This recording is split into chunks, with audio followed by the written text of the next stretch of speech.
이진숙 방송통신위원장이 공직자윤리법을 위반했다는 판단이 나왔습니다. 국회 과방위원장인 최민희 의원에 따르면 공직자윤리위원회는 이 위원장이 IMBC 주식 등을 보유한 상태에서 MBC 관련 안건을 심의 의결한 건 법 위반에 해당한다고 통보했습니다.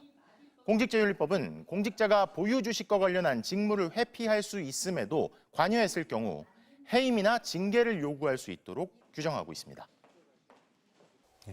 이진숙 위원장은 지금 여러 건의 수사를 받고 있잖아요. 그렇습니다. 임기를 정상적으로 좀 마칠 수 있습니까? 참 그분은 제가 과방위에서 이렇게 나올 때마다 볼 때마다 느끼는 건데 정상은 아닌 것 같습니다. 오죽하면은 일각에서 여자 윤석열을 보는 거 아니냐 이런 비판까지 나오는 거 아니겠습니까?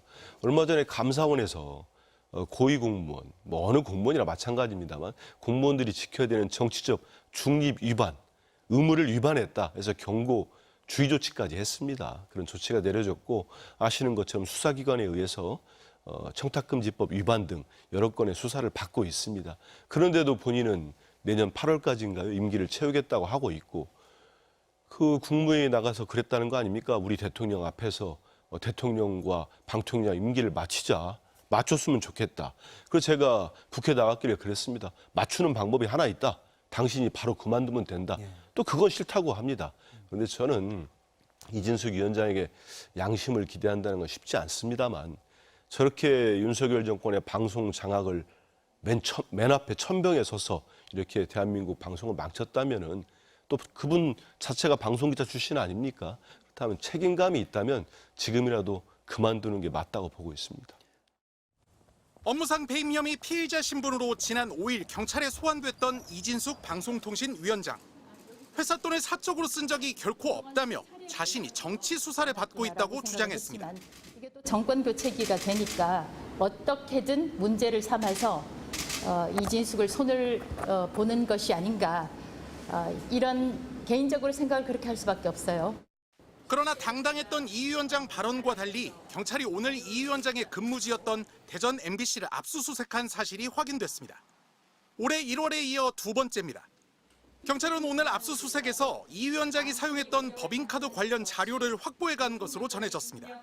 앞서 이 위원장은 지난해 7월 대전 MBC 사장 재직 당시 법인카드를 사적으로 유용한 혐의로 고발됐습니다.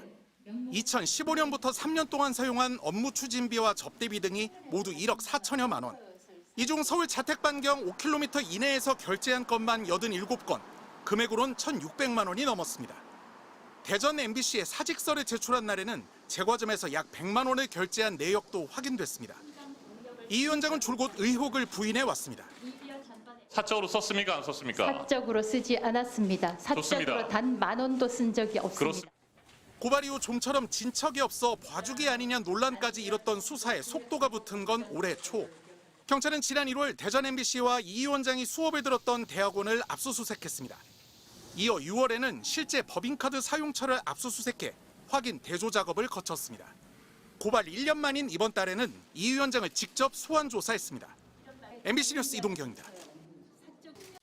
윤석열 정권에서 해임되거나 교체됐던 공영방송 관계자들이 전 정부에서 시작된 소송으로 큰 고통을 받고 있다며 전향적인 조치를 호소했습니다. 그런데 정작 이재명 대통령은 적극적으로 항소를 취하하고 있는데 수많은 소송의 당사자인 이진숙 방송통신위원장이 꿈쩍도 하지 않고 있습니다. 이동경 기자가 보도합니다. 국회 기자회견장에 길게 늘어선 사람들. 윤석열 정부에서 해임되거나 교체됐던 공영방송 이사와 언론 기관장들입니다. 회견문에 이름을 올린 이들만 24명. 지난 3년 내내 이어졌던 방송 장악 시도를 군사 작전에 비유했습니다. 해임 조처는 군사 작전을 방불케 할 정도로 전격적이고 폭력적으로 이루어졌습니다. 모든 권력 기관을 총동원한 참석자들은 공영방송을 지키기 위한 투쟁에 나섰고 법원도 정당성을 인정해왔다고 강조했습니다. 하지만 정권이 바뀌어도 당시 진행되던 소송들은 끝나지 않고 자신들을 옥죄고 있다며 전향적 조치를 호소했습니다. 당시 윤석열 정부는 소송을 계속 이어가며 보복적 대응을 지속하고 있습니다. 물질적 손실과 정신적 고통을 감내하고 있습니다. 실제로 이재명 대통령은 최근 KBS 이사장과 사장, 방심위원 등의 해임 사건 재판을 더 진행하지 않기로 결정했습니다. 윤석열 전 대통령이 피고로 지정돼 있던 소송을 대통령이 되자 직접 취하한 겁니다. 이 대통령은 전 정부에서 행해진 위법한 처분을 바로잡는 차원에서 항소 취하를 결정했습니다. 문제는 이진숙 방송통신위원장입니다. 현재 공영방송 이사진에 대한 해임, 임명 취소 사건에서 본인이나 방통위가 피고로 지정된 사건은 모두 8건. 대부분 1심에서 패소했지만 항소 취하는 아직 한 건도 없습니다. 윤석열 비판 보도 방송사들과 벌이는 제재 취소 소송전에서도 전패를 기록 중이지만 이 위원장은 막무가내로 버티는 중입니다. 본인이 소송했던 14건이 패소를 했습니다. 포기하시겠습니까? 법적 검토를 해보고 아니. 항고, 재항고 여부를 결정하겠습니다. 지난해 소송 비용으로만 5억 5,900만 원을 쓰며 세금 낭비 논란을 일으킨 방통위. 명분도 실익도 없는 소송을 이어가며 이 위원장의 정치적 위상만 높이려 한다는 비판의 목소리가 큽니다. 여기에 방송장악 피해자들의 고통도 커져가면서 법무부 장관의 지휘를 통해서라도 소송을 중단할 필요가 있다는 지적이 나오고 있습니다. MBC 뉴스 이동경입니다.